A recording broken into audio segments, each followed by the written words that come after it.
Good afternoon and welcome to a panel discussion of policing and police reform in the Nordic countries. This program is produced and presented by the American Scandinavian Foundation and is part of Scandinavia House Online, an ongoing series of virtual programs presented by Scandinavia House, the Nordic Center in America, headquarters of ASF, the American Scandinavian Foundation, is closed during the pandemic. A wide variety of lectures, classes, panels, films, concerts, and children's workshops is now being presented online. Further information is available at our website, scandinaviahouse.com, and in our weekly newsletter. I am Ed Gallagher, president of the ASF, and I'm delighted to welcome today's panelists who will discuss Nordic policing systems and their reform over the years, as well as public attitudes toward police and contrasts within the policing systems in the United States and the Nordic countries. The moderator today is Vanessa Barker, an ASF Fellow and Professor of Sociology at Stockholm University. Vanessa also currently serves as co-editor-in-chief of Punishment and Society with Alessandra de Giorgio. Her research focuses on questions of democracy and punishment, borders, mobility, welfare states, and immigration, complex inequalities, the criminalization and penalization of migrants, and the role of civil society and social change. She is the author of Nordic Nationalism and Penal Order, Walling the Welfare State, and the Politics of Imprisonment. She has been a visiting professor at the University of Oslo, as well as the Center for Criminology at Oxford, and a fellow at the Law and Public Affairs program at Princeton University. She holds a degree from New York University and worked at Florida State University before moving to Sweden. Welcome, Vanessa. Our other panelists today are Dr. Kimo Himberg, who graduated from the University of Helsinki with a Master of Sciences and later completed his PhD in analytical chemistry. He has studied criminal justice management at the University of Birmingham at the United Kingdom, and at an early stage in his professional career, he served as a research scientist and head of laboratory unit at VTT Technical Research Centre in Finland, a governmental applied research organization. He has been director of the National Bureau of Investigation Forensic Laboratory, which is the Finnish National Criminalistic Unit. He has had positions with Interpol, UNODC, and CEPOL. He was chairman of the European Network of Forensic Science Institutes in 1999 to 2000, 2003 to 2005, and worked for the Council of Europe in Istanbul in Turkey in 2004 to 2006.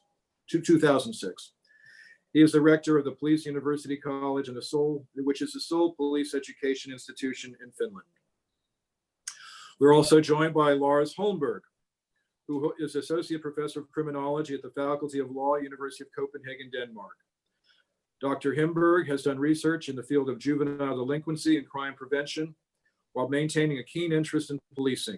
For almost 30 years, he has conducted extensive studies of community policing, police discretion, police reforms in the Nordic country, and the use of force and complaint systems.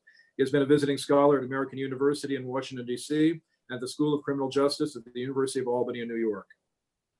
And finally, we are joined by Dr. Margaret Valdimarsdóttir, an assistant professor of police science at the University of Akureyri in Iceland. She received her doctorate in criminology and criminal justice from the City University of New York. Her doctoral dissertation focused on the contextual effects of racial profile in the U.S. and the long-term impact of police interventions, specifically whether race and ethnicity impacted police interventions differently in different types of neighborhoods.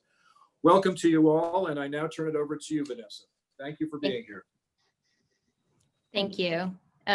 Thank you so much. And I want to also just express thanks to Scandinavian House for taking the initiative to organize such an event, because I think as we see in our everyday lives now, the role of the police is really out in front, whether we're talking about policing COVID-19, police dealing with migration, questions about order and security in elections, both in the United States and in Sweden. And our other panelists can talk about what's happening in Finland, Iceland, and Denmark as well.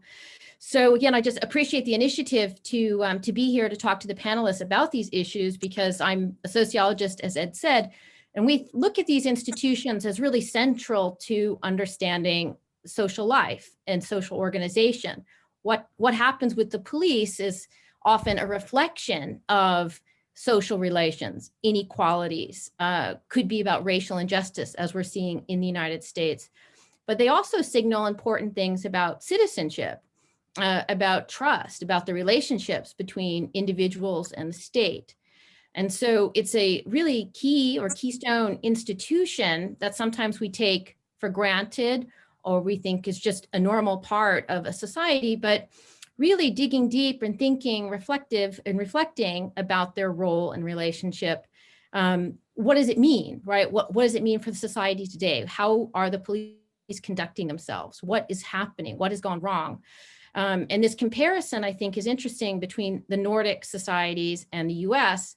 I think as we go along in the panel, we will see that there are some really striking differences in how the police interact and the way that they're organized, but also maybe some troubling similarities and some convergences. And so I hope we can kind of tease out so we all understand some of the differences and some of the similarities. And so what I like to do is just start to ask some general questions to give a sense, some overview of some differences and key issues in Nordic policing, and then get into some more specific areas that have to do with accountability, about trust, about de-escalation techniques, about the police in relationship to other state institutions. There's been calls to defund the police, for example, in the United States, or justice reinvestment.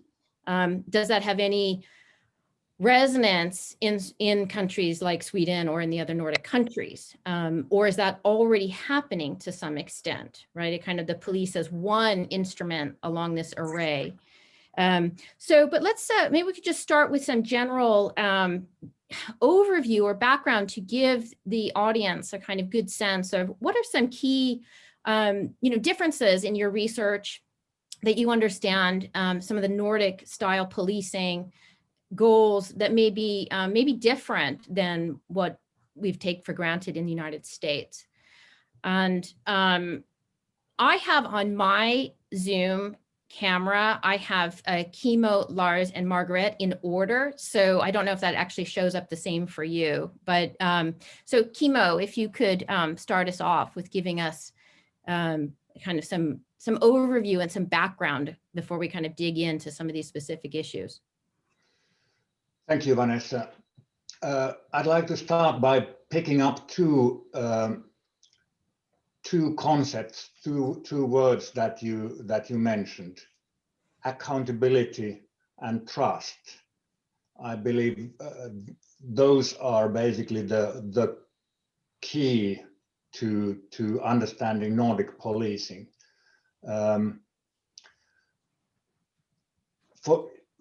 In Finland, but I believe also in the other Nordic countries, our great goal is to build up a police service. We don't particularly like the concept of police force, but police service, a service to the citizens. And accountability for everything the police does is key to building trust between citizens and the police as an organization, as a profession, as a service. Trust cannot be reached. Trust of citizens towards the police cannot be reached through advertisement campaigns. Trust has to be built over years and decades. And I think some of the bricks to the trust are responsibility, personal responsibility of an officer, but also organizational responsibility, a kind of a strict normative approach to policing, legality, but also behavior of individual officers, equality, politeness in all situations. I believe we will be talking about the use of force, which unavoidably is an aspect of policing in any society. But it's evident that there are differences there too. Let's go into more detail later. Thank you. Yeah, good. Thank you. Yeah, Lars? Well, I think one of the striking things about the Nordic countries is that basically it's almost impossible to eradicate trust in policing. I mean, if you look at international surveys, the Nordic Scandinavian countries will always come out with a very high degree of trust. Sweden a little bit lower than the rest of us for reasons that I am not quite sure that I can explain. But apart from that, basically 4 out of 5 citizens will say they trust the police. And what we see, at least in Denmark and in Norway too, Norway is not represented here, but it takes a very hard work for the police to sort of lower that trust, and it'll sort of pop up again quite soon afterwards. We had a large police reform in Denmark in 2007, which basically meant that the police stopped functioning. The jails emptied out, and the judges had nothing to do because the police didn't know how to work in the new organization. And at that time, trust in police did diminish somewhat, but it's back up. So there's an interesting thing here that I think also has to do with the larger structures of Nordic societies, that we have quite a lot of trust, and I think it's fine and fair enough that people trust the police to a large degree, because there are a lot of things that Kimmo mentioned that are of course important, and I've been actually studying up a little bit on YouTube about American policing these last weeks when we were going to meet in this panel. And if you look at a lot of the encounters that are represented there, I know they're not representative for everything, but if there's one thing that stands out, it is that most American officers seem very, very ill-equipped and educated to de-escalate and to handle people in a way that doesn't make them feel very, very angry and very, very anxious. And you don't see that in the same way in Denmark or Sweden or Norway, as far as I don't know much about the Icelandic police, but I think they're the same. So that's quite an important thing. I mean, we can go into the question of reform later, but the trust issue is also something that has to do with the societies that the police are working in. Yeah, that's right. And in restoring that. Margaret? Yeah, so just as an overview, the official role of the Icelandic police, just as the police in the US, is to serve and protect, but the main difference is, I think, not just in people's minds, but also in the general public's minds, but also in the police themselves, is that there's more emphasis on service than on the protection, because these two societies are completely different. And just to pick up on Kimmo's and Lars' points about the trust, I think in the national surveys that have been conducted yearly since 1983, usually about 9 out of 10 people say that they trust the police. So trust is high in Iceland as well as in the other Nordic countries. But as we may go into a bit further later on, these surveys are in some sense maybe limited, because they have focused on they've focused on a random sample from the population, but not from the complete population, but from a internet panel that is mostly just Icelandic, that is only Icelandic citizens and disproportionately educated Icelandic citizens, which may be a bit limited. But I think as an overview of Icelandic policing, which I would say our main problem is that we lack research. We lack data and research on policing. Yeah, so it's to make these kinds of comparisons. Yeah, to make these kind of comparisons. But I just might add, when we're talking about the trust issue of the Icelandic police, the police in Iceland have taken a leading role now in the COVID times, and they have done well because they have a lot of trust with the public. So they've taken a leading role in tracking in tracking COVID and making the rules and regulations around people's behavior in COVID times. And I think because the Nordic or the Icelandic police has a trust among the public, this has gone rather well. Yeah, and that is a contrast to the U.S. where there's mistrust, anti-statism, sometimes fear of the state, and allowing for some kind of tracking, right? There's been these issues. I wanted to follow up.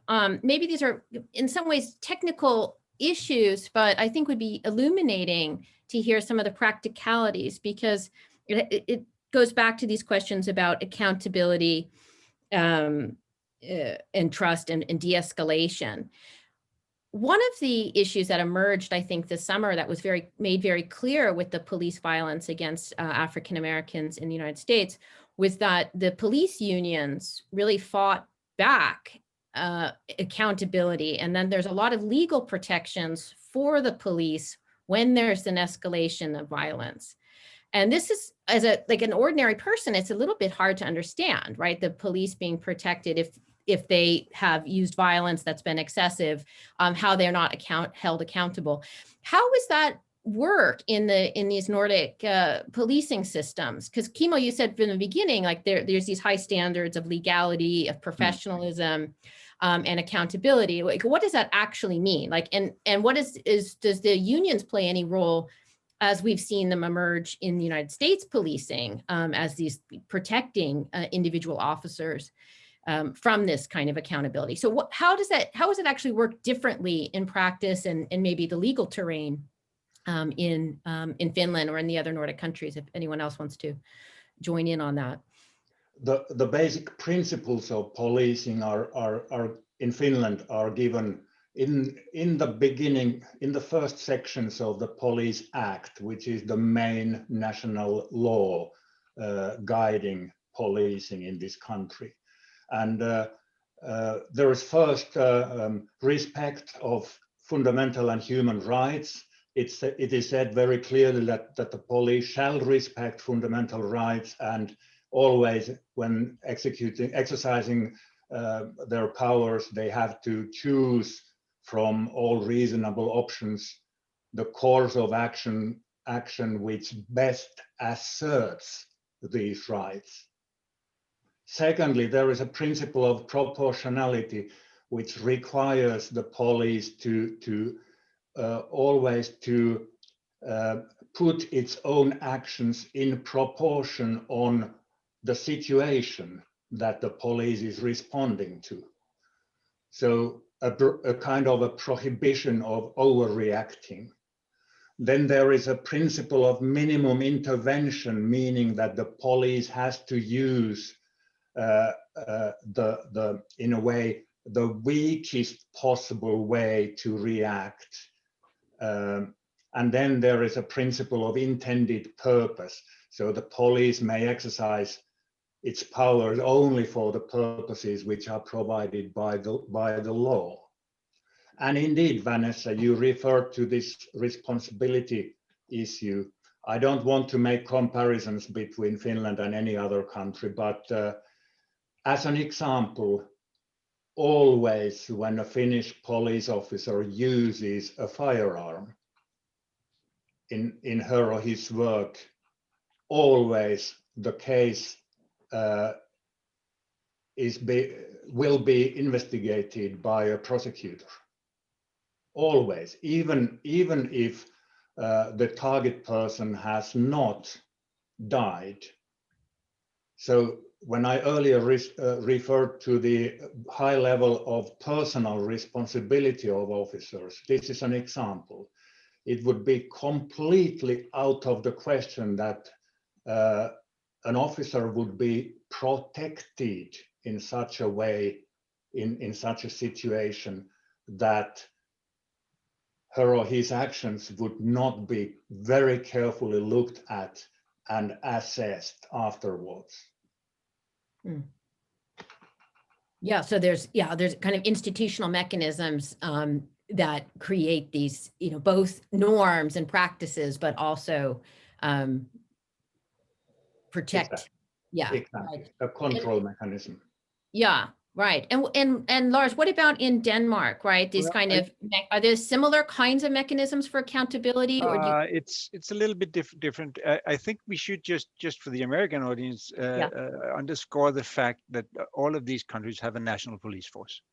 Yeah. One national police force, and it's not influenced by mayors or city boards or city councils or states for that matter. It's one national police force, which makes it very different, right? And we have no elected officials. Everybody are appointed, and they move up through the ranks. So that's a very, very different perspective. They do not have to be re-elected or to do something to please the populace or anything like that. Apart from that, I think we have, regarding accountability, the Danish system is very much so that we talk about individual accountability.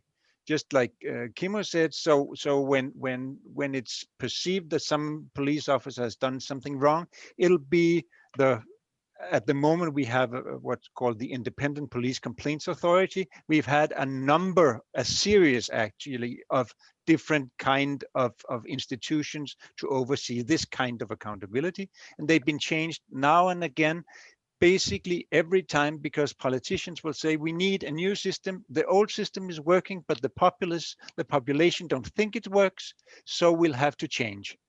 It's not that it's not working, but we need a new system that'll build more trust. And every time we get the same response that people who complain about the police say, well, no complaints will ever be followed up on. And it doesn't change. Every new system has basically the same rate of criticism issued to police officers and so on. But the really interesting thing is that these kind of accountability institutions do not deal with the system or the police organization. They try to establish individual responsibility for any wrongdoing. And of course we need to do that, but I think we do lack in some respects a kind of institution that would look at the structural decisions made by police. And how the police go about their business, the ways they determine what to do and what not to do in an organizational context. Okay. Yeah, interesting. I mean, and then it's very hard to kind of come back out. This is the same thing with racism as well, right? It's kind of tends to go focus on the individual motive or biases rather than actually looking at the structures of racism. And so we think about reforming the police. We're not thinking about only dealing with kind of individual cases, but this kind of larger issues. And may I just add to that yes, because when you talk about, for instance, are ethnic minorities discriminated against? Yes, probably. But is that due to individual racism? No, it's not. It's some other form of discrimination, and it's with a structural bias, right? Yeah, I want to come back to that, but I want to let Margaret, did you want to add anything on in terms of what we should know about these mechanisms or accountability? Because this is very striking, I think, in the US, where, I mean, you have these situations where you have excess force and killing, right, of citizens, and there's been no accountability. And so, right. I mean, the police union in Iceland is quite, it's a powerful organization, just as it is in US, on a much smaller scale, but it is also, and it has the tendency to protect each individual police officers. So, and it is true that the police chiefs in Iceland are not elected, but they answer under the Minister of Justice, which is accountable at the end, which is the highest chief of the police force in Iceland, and she is elected. So, and after years of criticism, in 2017 was the first time that an independent supervision committee was formed to oversee citizen complaints. And they still today, so what I'm trying to say is that even though,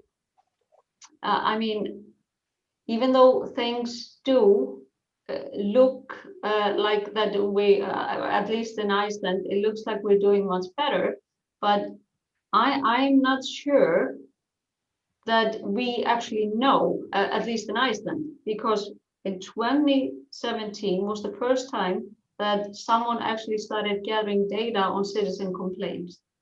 And a first time in the police history that someone outside the police department had something to do with overseeing citizen complaints, and it still doesn't have any power to do anything with, investigate, or do anything with these complaints, but does collect data and does see that the complaints go to the appropriate authorities.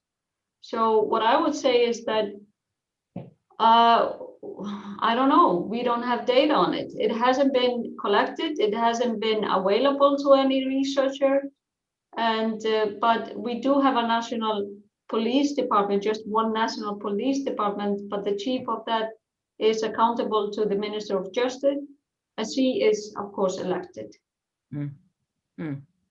And the police organization or the police union is quite powerful in Iceland, as it is in the US. Yeah, no, it's very interesting. And I think that that's something that has come out, unfortunately, in these recent events. I want to ask a question about de-escalation and force, and then make sure we have kind of the next set of questions will be coming about race and ethnic racial profiling in the Nordic countries. So it's kind of just looking ahead. But this question about de-escalation and the use of force, to kind of get an overview.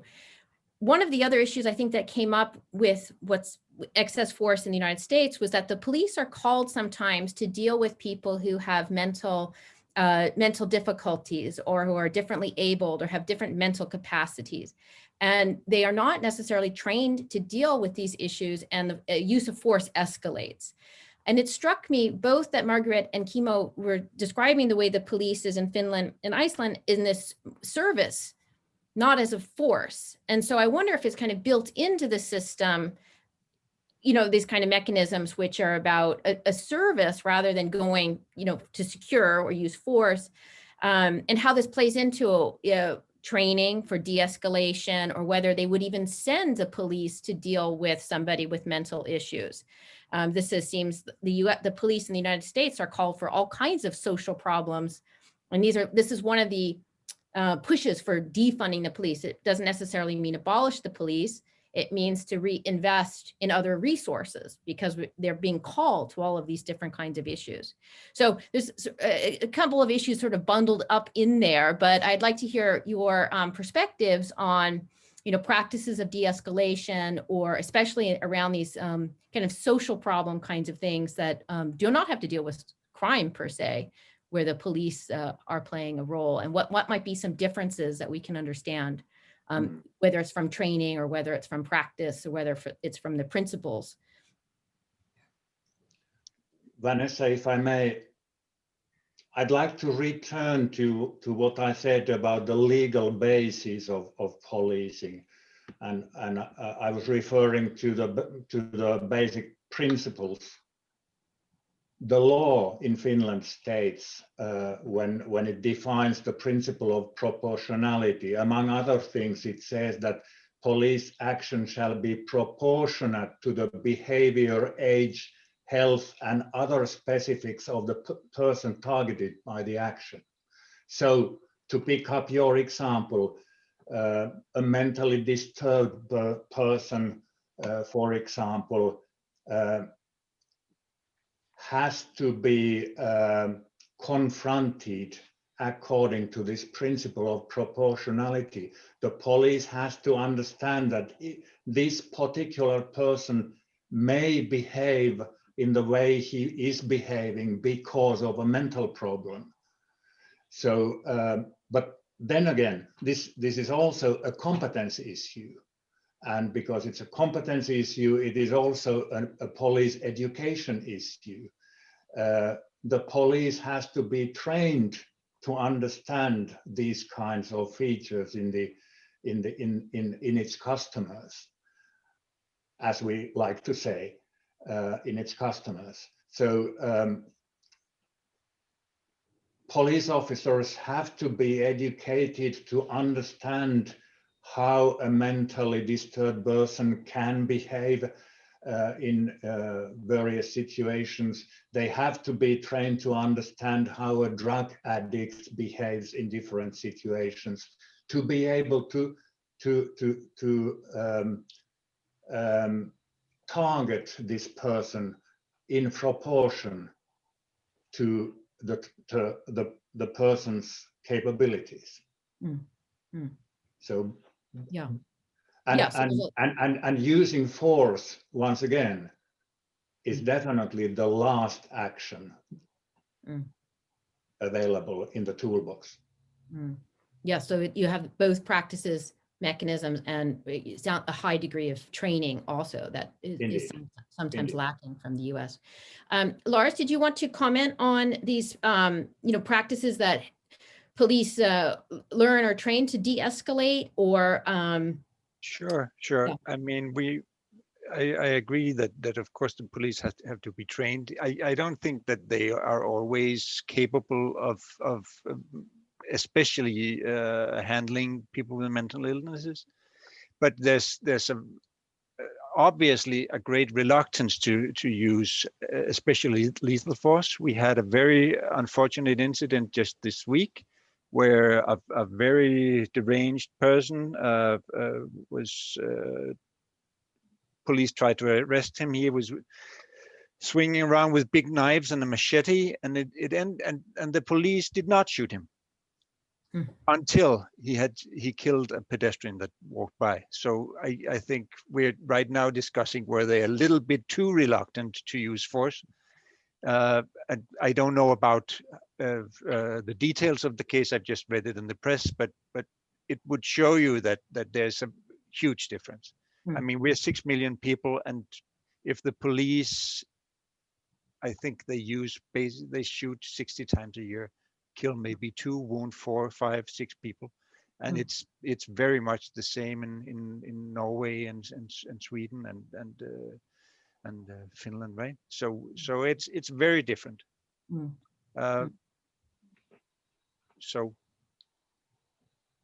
But we have a long education, both in use of force and every other aspect.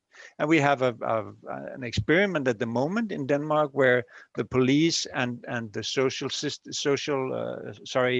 psychiatric nurses will work together and actually respond to emergencies involving people with mental illnesses at this in a joint workforce.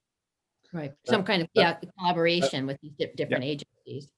May I, Vanessa, just very briefly continue on what Lars said? I mean, this is also, I believe, an important aspect of policing in all Nordic countries, cooperating with other authorities, especially cooperating with social authorities and health authorities. Working together in the way like Lars just described. Right, and I do think this is what's part of these defund the police movements in the United States.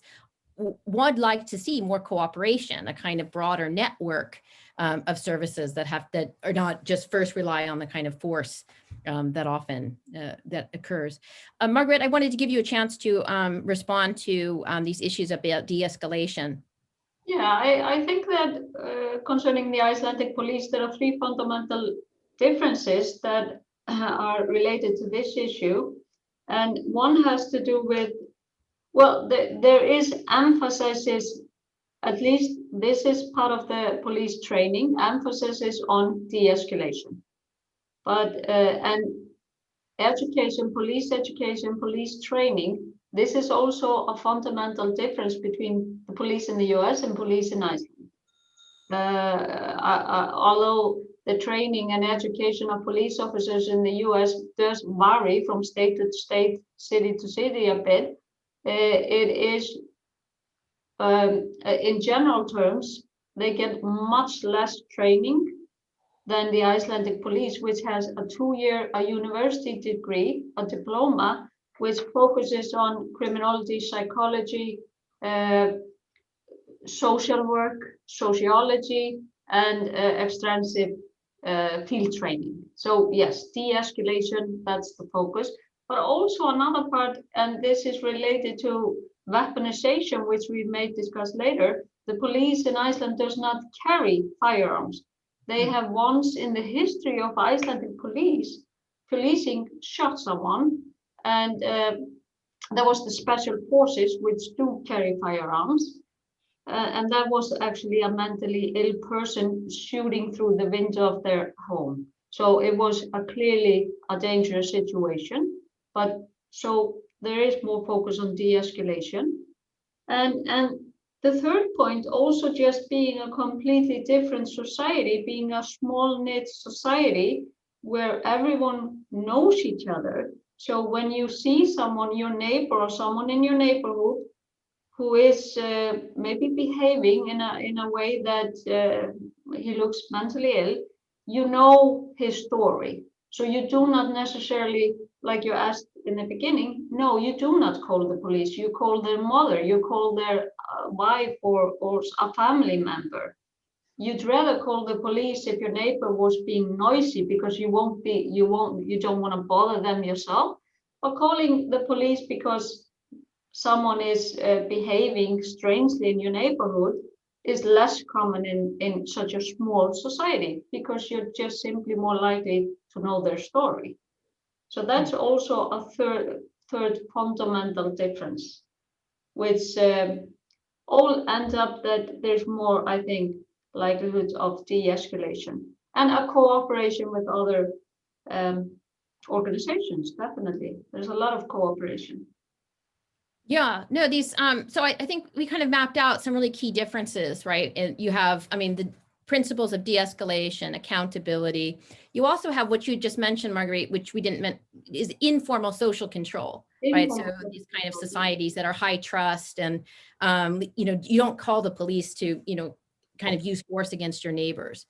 I want to turn to, so I think we've mapped out pretty well, like some differences that are really key to understanding the societies, but also how policing works. Let's think about some ways that there might be some disturbing similarities. And Lars, you had mentioned this when you started to respond to an earlier question, and I wanted to ask you each, what is the role, or what do we know about ethnic and racial profiling in the Nordic countries? So you have some scholars, right, who are very much concerned about similar processes that the police are being used for social control mechanisms. There's a lot of, you know, anxiety and fear. But what do we know, right, from your research, from your positions? What can we say about ethnic and racial profiling in the 3 different countries that are represented here? Well, should I start? Sure. We know not a lot. Okay. What we do know is that it's discussed, especially right now. We also know that if you take a look at how people are treated in the whole criminal justice system, there will be some discrepancies. You are more prone to get charged with something and not get convicted. If you belong to an ethnic minority, you're more prone to be taken into custody and not get a conviction in the end. It's not a huge differences, but they are there. And it's discussed why is this, and personally I've spent a lot of time with the Danish police, and obviously ethnic background, choice of car, choice of clothes, and so on and so forth are markers that the police will use in their proactive duties, and sometimes for good reasons, but it will often end up in a kind of structural bias that may turn out unfortunate. How much and how little of this we have is very, very difficult to say, because it's hard to measure, as we all know who've studied how we try to measure it in the States and many other places. So it's there, but to what degree? And to what degree does this kind of structural bias contribute to the different figures of crime? We don't know. It has some influence, but we don't know. In just a follow-up question, in Denmark, I mean, I think maybe the public debate about this is more open. I think in Sweden, that's been more, people are more reluctant to start to talk about these issues. Yeah. There might be critical, but actually, you know, really trying to get at it. Like what is actually the empirics, right? What are the measures? What do we know? What's happening? So do you see more in Denmark, kind of more, even I appreciate your point saying we still don't know a lot, but it seems like maybe you're farther ahead in the research than maybe Sweden is. I would not really know if we are, but what I can tell you is that the current political climate is one in which it seems now fair and okay for the prime minister to say that we don't want groups of young male immigrants hanging around in train stations and making everybody feel insecure. So we're going to propose to fine them. If we find them to create insecurity, then they can be fined. That would not have happened 5, 6, 10 years ago, I'm pretty sure. Mm-hmm. Okay, so yeah, you have a different political climate. Kimo or Margaret, would you? Yeah, I mean, I would. So I would definitely also say that there's a lack of research. We have limited data on this, but there are some things that indicate that, well, I don't know about racial profiling, but for example, the National Police of Iceland has raised concerns about young male refugees from the Middle East increasing the risk of terrorism in Iceland. And this risk has not been measured by an independent third party. And there's also been a lot of, the police has also raised concerns about organized crime linked with immigrants from Eastern Europe. So these are some indications that there are some types of profiling, but the police there may be increased risk, but there is lack of data. We do know from some surveys that have been conducted that immigrants, or those who are born outside of Iceland, do not have as positive attitudes towards the police as natives. But we do not know if the attitudes of foreigners or immigrants in Iceland are due to the police in their native countries, or if they are getting different treatment in Iceland. So this, I think, will be an important and interesting empirical question to answer. But as for now, we don't know. I mean, there is no official racial profiling is not part of the official method being used. But there is some indication that there are some forms of profiling. Yeah, so maybe you need some ethnographic research to kind of get at that relationship, which is hard to tease out with the surveys and the response, you know, also. Absolutely. Yeah. Kimo, would like to add something about we can understand of what's happening in Finland with these issues? I'd like to follow Lars on this. There is very little research this far concerning ethnic profiling. Admittedly, there are accusations of the police using ethnic profiling.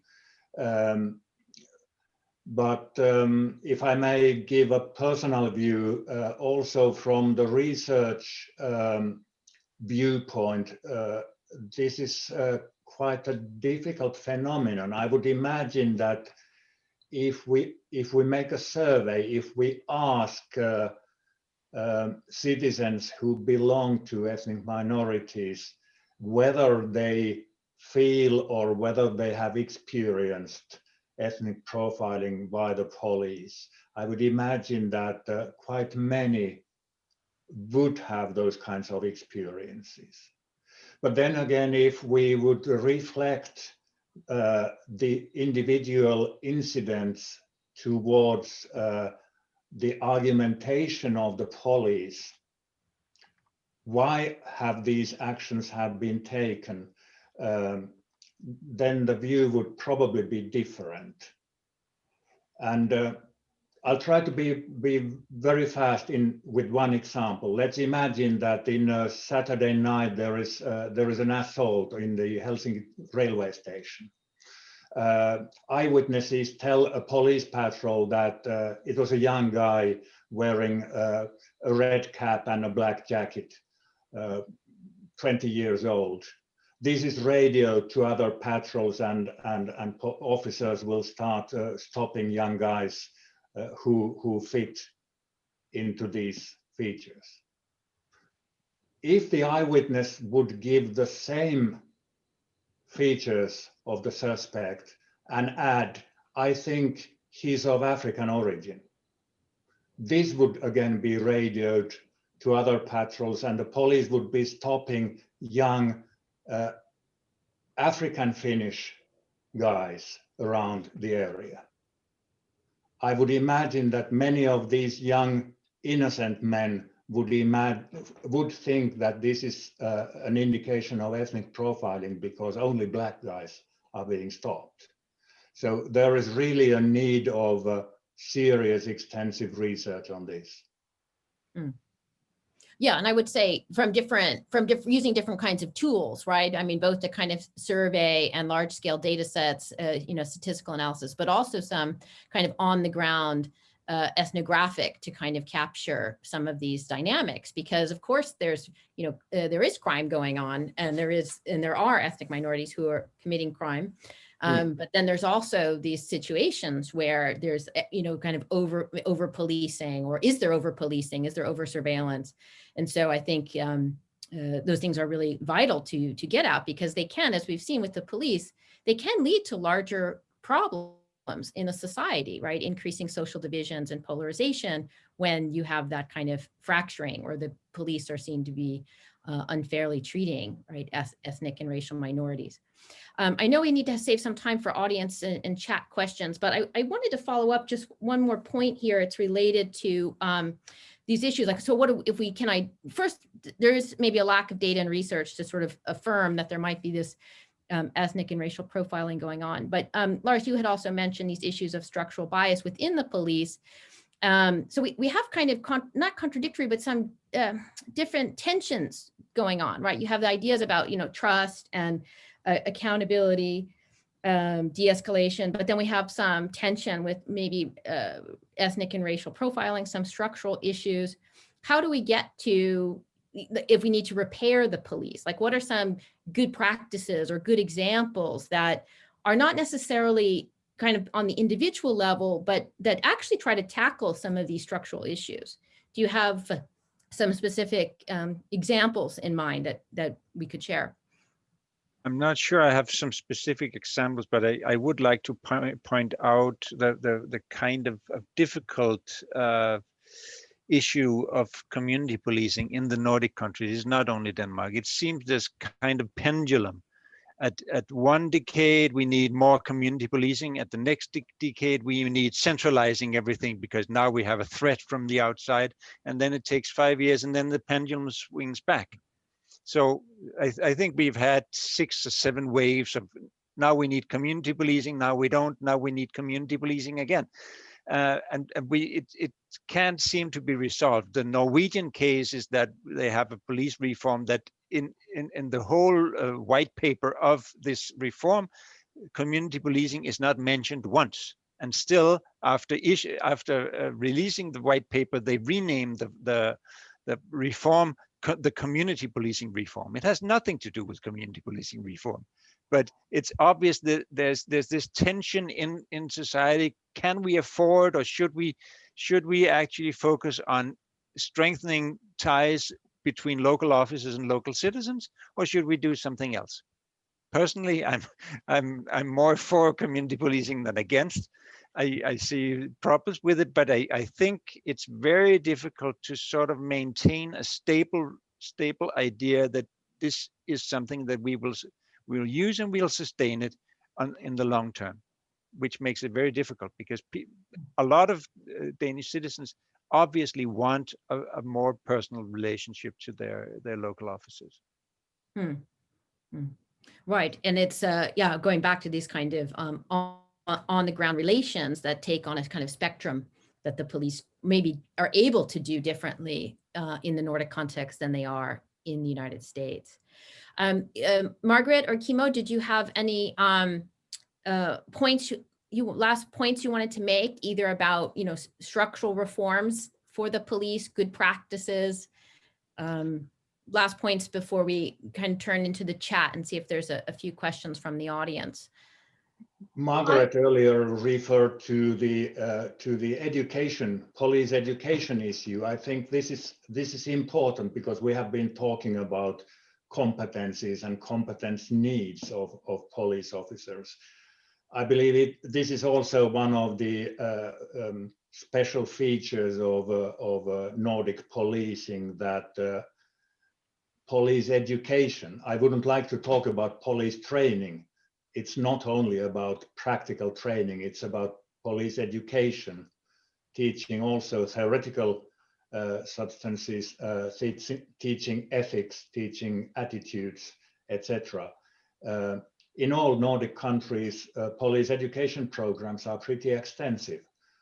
As Margaret said, in Iceland, they have a 2-year university program. In Finland, every future police officer, every student in the police university college who will later be recruited by the Finnish police will undergo a 3-year bachelor program and graduate with a bachelor in police services. So this, I believe, is different from many other countries. Yes. Margaret? I agree with Kimo. I think, there was a fundamental reform in police training and education in 2016. We will probably start to see, hopefully, these changes, some consequences of these positive changes. But again, then we do not have data about the situation before these changes. So no, I'm an advocate of these reforms. So yeah, so we already see a lot of difference in types of people that are applying to become a police officer now than before the police reform. One change is that now we have about half female. It used to be less than a third. So I think that's interesting.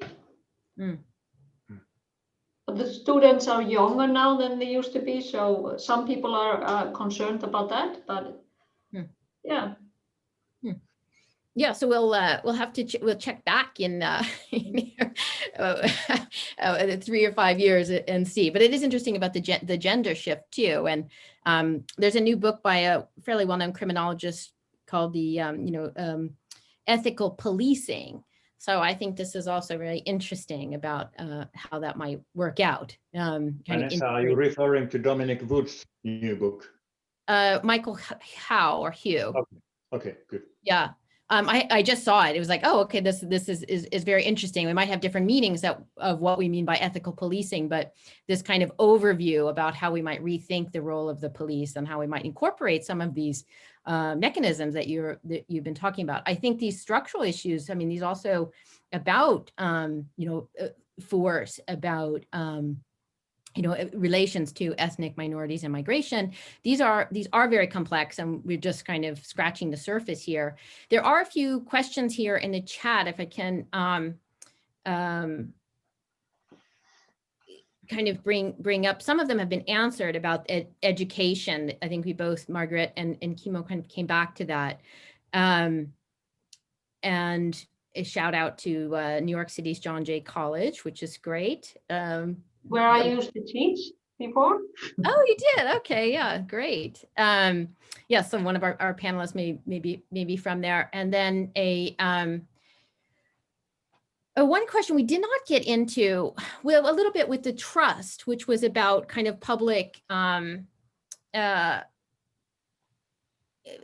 reactions to the police, but I think or public opinion about the police. Most of that I think we have talked about in terms of trust.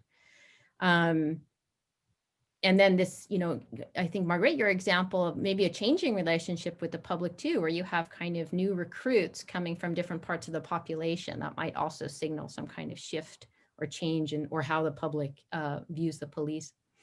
There was one kind of specific question here, going back to Finland. There's a very particular question about the border with Russia. If we didn't mention these kinds of things at all, but how domestic and national police are also becoming much more part of the border police in that relationship. Some of that we have a lot in Sweden, dealing with questions about basically weapons entering the country from outside, drugs maybe entering from outside, but this relationship between the national domestic police with border police. So I know I don't know if Kimo, you want to take that up specifically. This question was about Russia, but Lars and Margaret, you're also invited to answer that question about this changing role of police into border control or regulation. Vanessa, in Finland, we have a separate authority for border control, the border guard, which is a militarily organized authority under the Ministry of the Interior. Also, the police is under the Ministry of the Interior. But we, of course, cooperate intensely between these two authorities. It is true we have a 1,200-kilometer border against Russia.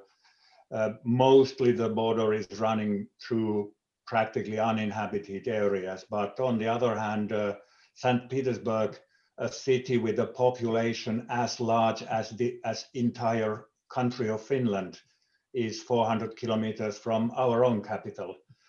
We have a lot of Russian tourists, not now, not during the COVID-19 times, but normally.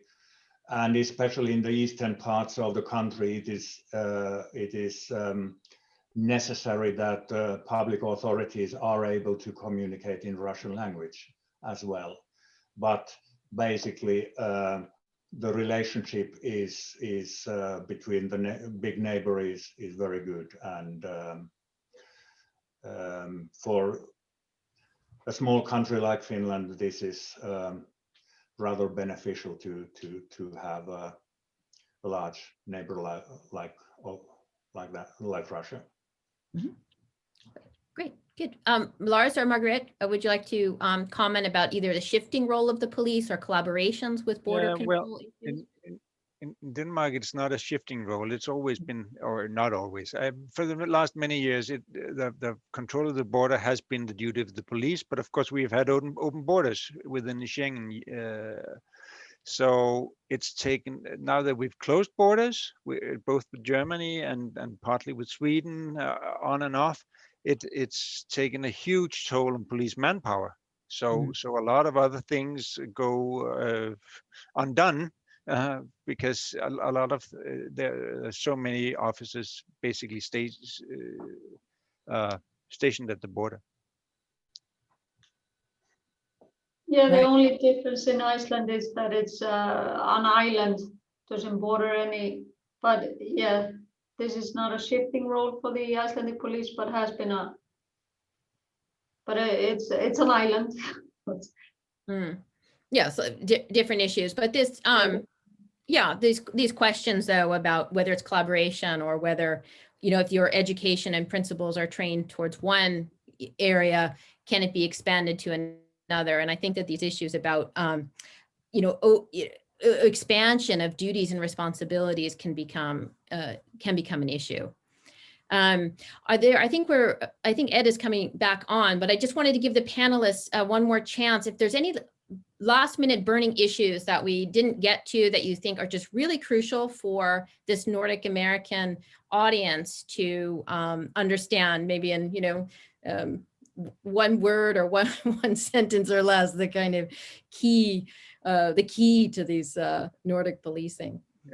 Vanessa, I think we haven't talked a lot about use of force, which for an American audience might be interesting. The pattern of using force is very, very different in the Nordic countries than it is in the US. Okay, thank you. And if I just may add one thing, I mean, you're talking about defund the police. I was thinking maybe also think about refund the police, educate them in a better way than you do. I'm not saying that all money should go to that, but I think it would be also one way of helping out. Yeah. Margaret? Yeah, I think, I mean, the discussion about policing is so different in Iceland than it is in the US, and even before and after Floyd,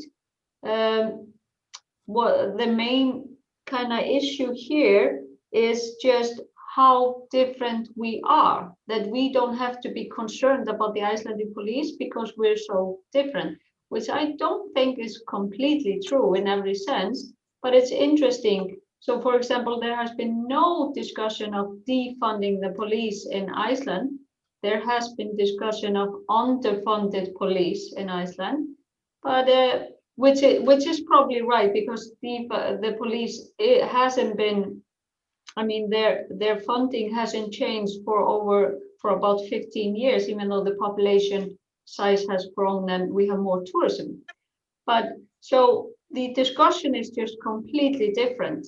And we are comparing ourselves with the US, which is not always beneficial, I think, to our policing and society, because in comparison, we may look good in terms of, having less problems.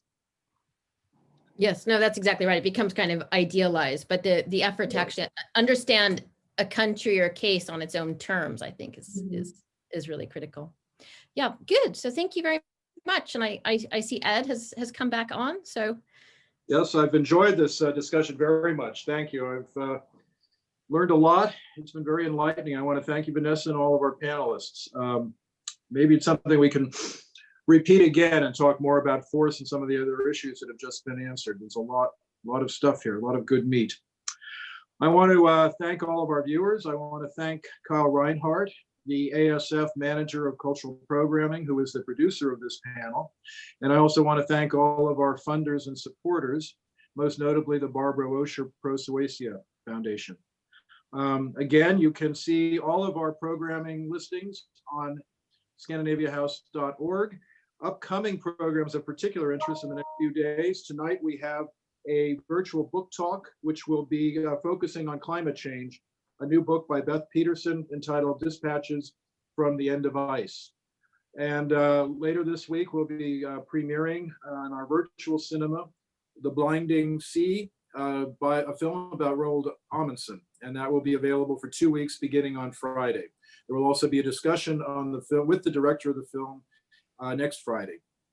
And next week on Tuesday, we are continuing our series on authors you should know from the Nordic countries, focusing on Finland next Tuesday. So please join us for all of these and do consult scandinaviahouse.org. And thank you all again. It's been a terrific discussion, and we'll be following and hopefully following up with it soon. Thank you all. Bye-bye. thank you. Bye. Thank you.